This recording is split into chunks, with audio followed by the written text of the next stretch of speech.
Hello, everybody, and welcome back to Michigan Stadium. For the Michigan Insider, I'm Alejandro Zuniga. That's Sam Webb, coming to you from the field after the Michigan football spring game. It's been a few months since we were last year, since Michigan beat Ohio State on its way to a national championship. We got a chance to see our first look at that 2024 Michigan football team that will try to defend its title this fall. So let's dive into everything we took away from the spring game, starting with the question that everyone had, which is how are the quarterbacks going to look, right? Yep. We got to see all four. We got to see starting Alex Orji, Davis Warren. They were the two starters for Maize and Blue. We also saw some Jaden Davis. We, of course, saw Jaden Denegal. Didn't see Jack Tuttle, who's been working through an injury. Mm-hmm. So, Sam, takeaways from the four quarterbacks that we saw. Yeah, I think you have to start with the great job. It was clear that Davis Warren and Alex Orji, those are top of the pecking order right now, right? They were in the first quarter. They were in the last quarter. That was a clear takeaway. Alex Orji early, I thought his first series was put together really, really well. And you saw the dynamic that he brings to the equation in that if he breaks contain to extend a play, he's a threat for an explosive. And so that's what you like at a point where you're trying to find some things offensive line wise. And granted, they didn't have their whole offensive line contingent and it was mixed and matched. But I think coming out of the spring, going into the spring, they knew you got to at least find the other tackle.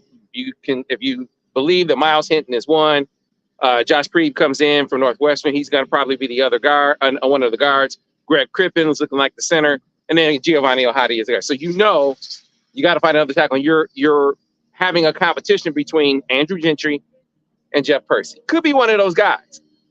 But whether it's the inexperience of those guys or someone that you get from the portal being new to the system, you might not be as stout at tackle in the early going as maybe you were last year, right? So how do you compensate for that? I mean, we saw at times last year, JJ had to, when there was pressure, he had to buy some time, make some plays. Well, you might have to do that even more this year. And Alex Orji is the guy who you feel like really gives you that component. But who threw the ball best today? I mean, you tell me if you think differently, but who threw the ball best today was Davis Warren. I thought, whereas Alex Orji had a few ups and downs, and he finished strong with a nice drive. Davis Warren was good every time he was in there for the most part. Thought he was really good. Yeah, it's interesting, and spring games always come with their caveats, right? It's a mixed up offensive line. You got ones and twos. You got guys sitting. You're playing sometimes against walk-ons, right? And for Alex Orji specifically, the run game is such a big component of his game. There was that fourth down at the end of the game where, he runs into the end zone. He thinks he scored, and the refs come in and they say, oh, no, he would have been tackled. He wouldn't have been tackled. That wasn't a sack. But the run game, right, that component, you don't get to see that quite as much in the spring game when the quarterbacks aren't live. I agree with Davis Warren. That touchdown pass he threw to Fred Moore, he showed his wheels, Fred Moore did, on that touchdown pass, but the composure that Davis Warren had to buy some time, to create space for himself, keep his eyes downfield, that's something we've seen him do that in spring games before. Didn't see it a whole lot last year during the season. He was banged up a bit, but it was quite impressive. Yeah, he was, we seen him run around and make plays in other spring games, to your point, but the accuracy was up and down. It was fleeting at times, and today, I thought he was pretty crisp. One of those drives, he completed 3 passes with pressure in his face. That was significant. And on the play that you talked about, because if you can see, and I'm not saying it's going to be this way, but if you can see, for the sake of argument, that they're going to have to make more improv plays, then you're kind of skewing Orji because he brings that component. And you're wondering how much of it Davis can bring to the table. And I thought we saw him, whether it was pressure in his face, whether it was hitting hot, or on that touchdown, buying time, extending the play, allowing Fred Moore to come free, and then hitting him with an accurate pass that he could actually catch on the move and run with. That was encouraging because now if he can do that consistently, he's never going to run like Alex Orji, but you're feeling like, okay, well, I'm getting some of that improvisational skill. It's not like this total off on, total black, white, total 0-1. It's not totally binary. You get a little bit of that improv with Davis Warren too. It's just one game. just the spring game. Right. They were all mixed up. I've heard it's neck and neck, and I don't think you should come out of this game thinking that it's not. But you got to come out of this game thinking that Davis Warren and Alex Orji, but really Davis Warren acquitted himself well today. Yeah, just a reminder, this is one of 15 spring practices, right? It's only that, limited reps. Want to say Jaden Davis, I thought he acquitted himself well as a freshman. Maybe not up there with the ones yet, and that's something that Cook Campbell acknowledged, that he hasn't really gotten that many reps with the one this spring, but he looked really comfortable back there. And one play that stood out to me, he bought himself some time, tried to find Peyton O'Leary downfield, who almost had it, got broken up by Shug, Jair Hill. But yeah, but let's talk skill position then, because we just talked Fred Moore, who maybe had one you might have wanted to get back with a drop early. It's a bit underthrown, had that touchdown. Kendrick Bell on a flyer out, he scored. And of course, we saw the normal figures. We saw Donovan Edwards, very good in the drive that he got. Colston Loveland, a couple catches. What stood out to you from the skill position? Yeah, I agree with you on Jaden Davis really quickly to that point. He's in his first semester on campus, right? And you can see that, but you like his composure. Jaden Denegal started out pretty solid, and it got a little rocky for him as he got deeper in there. So, those kinds of things can happen. But like I said, clear separation with the top two guys. But you get over to the skill positions. Fred Moore, did he have a drop? Sure, but he showed you why they've been talking about, okay, with the contingent that we have right now, this is probably the most likely deep threat. You've heard, we were talking on the Drop and Dime show to Samaj Morgan. He said, he runs routes like Jerry Jeudy. And that was the same comparison. Not to say that he's going to beat Jerry Jeudy, but that's the same comparison Devin Gardner makes, saying that he runs routes like that. And so the guy just gets open. He really gets open. You saw him on that corner route run right by the defense. It was a bust, but he was open and maybe might have scored a touchdown there. And then the play where he got open and it was off to he ran the entire defense. So Fred Moore, definitely, I think you learned some things about him today. Then Kendrick Bell, the coaching staff has been tough. Players been talking about, Al Boyd just went to practice, came out of practice talking about Kendrick Bell. Said he's taller than Ronnie. He's faster than Ronnie. He's obviously not nearly as polished. He's a quarterback. He's really, really raw. But you saw a glimpse of why they like him, right? So definitely they flashed, Marlon Klein. Marlon Klein, you weren't going to give Colston Loveland a whole lot of work today. And I thought Marlon Klein acquitted himself very, very well. I knew he could really catch the football, but I got to go back and watch the film on is how well he run blocked, because that was one of the things that I've heard people comment on. It's like, hey, he can maybe be a good inline guy for us too. So I'm really anxious to see that. But catching the football, I thought he did really well, like Marlon Klein today. Yeah, emergency punter too. Marlon Klein is. He's got his soccer background from Germany. You see him out for rookie. He's always warming up his punter. Yeah. Break glass in case of emergency. Marlon Klein punting. Yeah, and shout out real quick to the running backs. You said, it's really, really tough. But I thought Donovan Edwards, for the cup of coffee that he had, I think he busted a little power. I think he almost took a duo to the house, right? Give Jair Hill credit for tackling him, but I thought he popped the ISO in there as well. And what you notice about him, you see how he didn't just run it up in there. He had a little patience, used his vision, and then his explosion is just there. It's just a different level with Donovan. So I thought he looked good today. I thought they ran the football well, Benjamin Hall, too. So you have to feel good about the running game today. Tommy Dunlap had a couple of runs. Didn't see both of them. I saw that question coming on the chat. Flipping over to the defensive side of the ball. Again, the stars are Mason Grants or Kenneth Grants. Didn't see a whole lot of them because they just, their starting spots are solidified. Right. There's nothing they need to show out here today. They're not fighting they're not fighting for starting jobs. They've got them. Right. Anywhere in the country, right? What guys stood out, right? We talked about TJ Guy as a guy who kind of came up throughout the spring. He had a sack, a quote-unquote sack, where he was quick off the line, got to the quarterback very quickly. Cole Sullivan, freshman linebacker. I love him. He popped, right? He did. He played quite a bit in the second half when it was a lot of the younger guys, the depth guys really stood out. We saw DJ Waller making plays. We saw Maryland transfer Marham at linebacker. We've heard great things about him all spring. When you were watching, and of course, it's all going to take rewatches. Yes, it is. It's tough to watch the spring game when it's split squad. We've got rosters here, but who popped to you? Yeah, I mean, it was really tough with the defense. Like TJ guy looked good. Yeah. Some of the other guys, you can see they were going against younger players, going against like a freshman tackle. You don't want to make too much out of that, right? But the linebacker play, I thought Jaden Hood made some nice plays in there. Really felt him. They had a nice series. I think it was Jaden Hood made a play. I'm trying to remember who came through on the other side to make a play, and then they capped it off with a great pass breakup by Jair Hill. And so I really, for me, defensively, trying to figure out who some of those other guys would be. And Jair Hill and DJ Waller, you see why it's been a knockdown drag out. You had DJ Waller make a nice open field tackle, right? He got in the backfield, made a stick.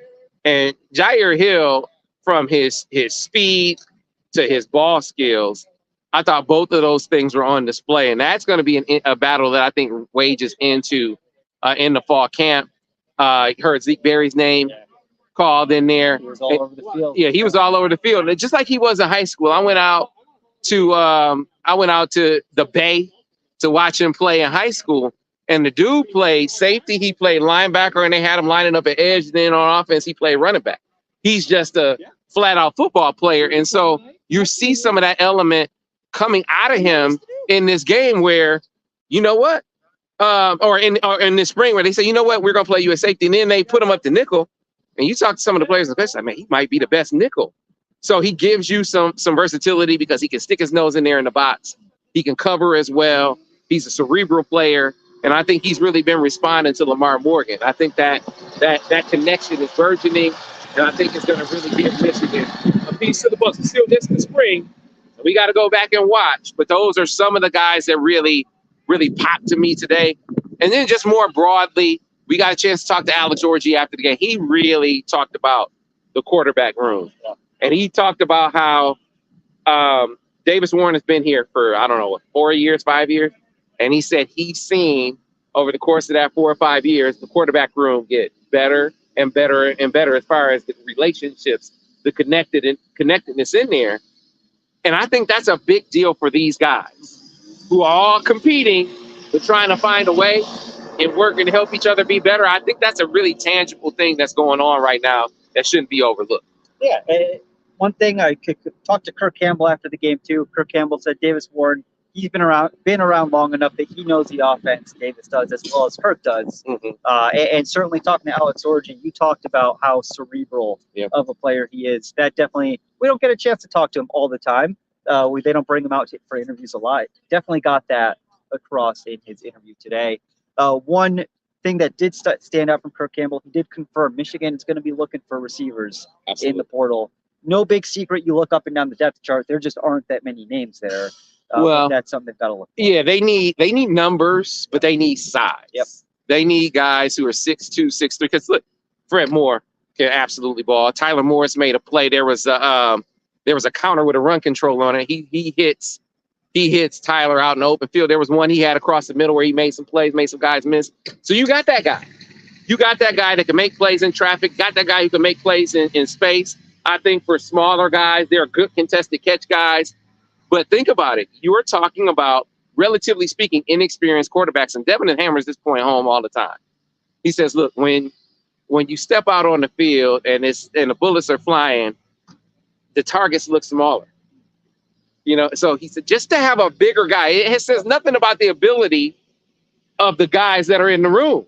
But to just have a bigger guy out there, a bigger target, it makes a big difference. I think they're going to be looking in the portal for that. I know they're in the portal looking for a 6'2", 6'3" guy. One name to watch. I don't know if he's going to reciprocate, but I know they're on is Elijah Badger, I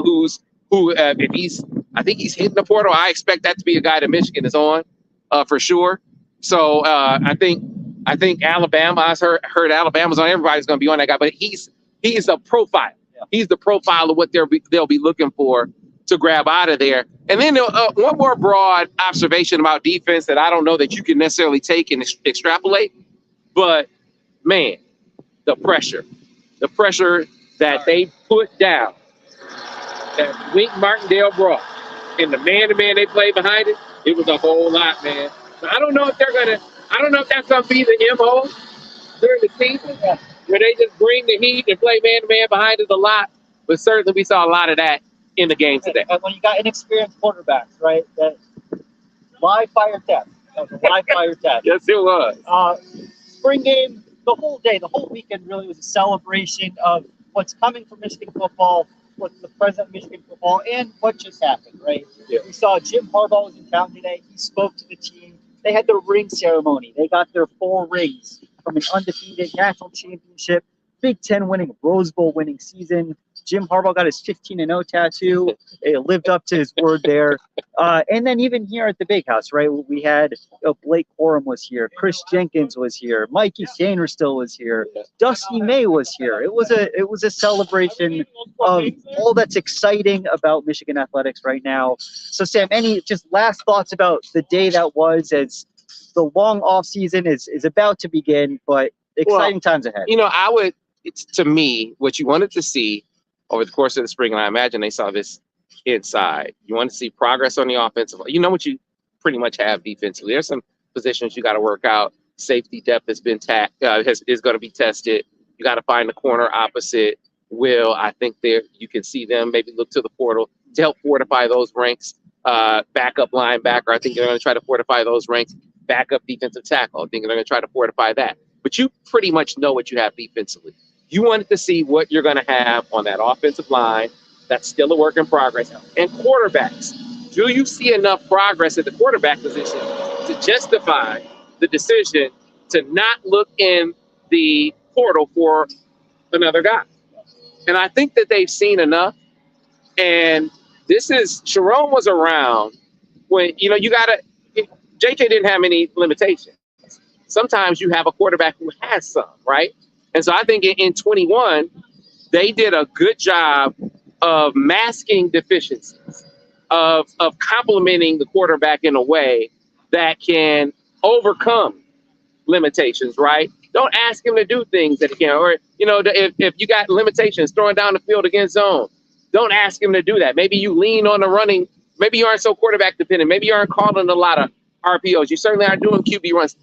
Get in his wheelhouse and find his strengths and then compliment him. So maybe that's running the football more. Maybe that's, their defense special teams got to pick up.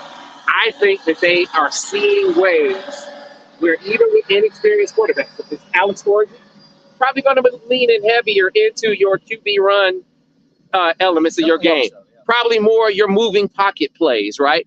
You could be successful doing that. With Davis Warren, yeah, he's looking like your best pocket guy. Can you do some things getting him on the perimeter as well? How is he looking on the move, but just not putting as much pressure on him as you did JJ? You're probably going to have to run the football a little bit more with any of those guys. But if they've done it before, playing past that, winning a Big Ten championship at a point where no one thought they could, and there were a lot of knocks, a lot of people saying you could never be able to do it with who your quarterback is, and they did it. I think with the talent they have on the field, the talent they have on the sideline, I think they're equipped to get out there and contend for a Big Ten title again. So there's certainly a lot to come over the days, weeks, and months to come. There's never really an off season in college football, particularly now when you have the transfer portal, you have NIL opportunities for student athletes. The team will be out there, the coaches will be out there recruiting, and you can find it all over at the Michigan Insider, Michigan.247sports.com as spring turns into summer. And at some point in the fall, in another college football season, not that far away, even there in a jacket. We got to go try to keep up with all these commitments Dusty May is getting now. That's right. He just pulled out another one today. Right as the game was ending. And so he's got more on the horizon. We'll keep you up to speed on that as well over at MichiganInsider.com. Thanks, folks.